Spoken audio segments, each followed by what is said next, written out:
తల్లి పాలు తాగి తల్లి రొమ్ములో గుర్తున్నట్టు బంగ్లాదేశ్కి ఎందుకు వర్తిస్తుందో చెప్తాను మీకు. 1971లో యుద్ధం చేసిన తర్వాత, దానికి ఫ్రీడమ్ ఇచ్చిన తర్వాత ఇందిరాగాంధీ దానికి డబ్బులు తినడానికి తిండి లేదు. తినడానికి తిండి లేకపోతే ఆ దేశాన్ని రక్షించింది ఎవరో తెలుసా? మనం అంటే మన ఇండియన్ ఆర్మీ కాదండి. మనం అంటే మన సిటిజన్ ఆఫ్ ఇండియన్స్, హిందూ కానీ, ముస్లిం కానీ, క్రిస్టియన్ కానీ. 1970లో అప్పటి గవర్నమెంట్ ఒక రూల్ తీసుకొచ్చింది, ఒక జీవో తీసుకొచ్చింది. అదేంటి తెలుసా? Bangladesh relief fund. దీనికి భారతీయులు ఎంతమంది సాయం చేశారో తెలుసా?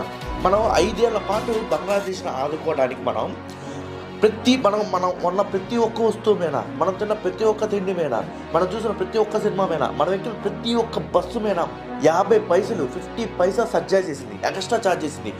మనకేం దూల ఆ దేశాన్ని రక్షించడానికి? మనకేం దూల? మన అనుకున్నాం, మన తమ్ముళ్ళు అనుకున్నాం కాబట్టే మనం రక్షించాం. ఆ రోజు ఎవ్వడు క్వశ్చన్ చేయాలి. అప్పుడు ఏ పొలిటికల్ పార్టీ క్వశ్చన్ చేయాలి, ఏ హిందూ పార్టీ, ఏ ముస్లిం పార్టీ, ఎవరు ఏ పార్టీ క్వశ్చన్ చేయాలి. భారతీయుడు ప్రతి ఒక్కరు క్వశ్చన్ చేయకుండా సపోర్ట్ చేస్తే ఈ దేశ కుక్కల్ని, వీళ్ళు మాత్రం మనల్ని ఈరోజు చూసారా? ఇండియా అంట అడుక్కు తింటుందంట బంగ్లాదేశ్ దగ్గర. వీడి కామెంట్స్. సో ఈ కుక్కల్ని ఏమనాలో ఒకసారి మీరే ఆలోచించండి. కింద కామెంట్ బాక్స్లో కామెంట్ చేయండి.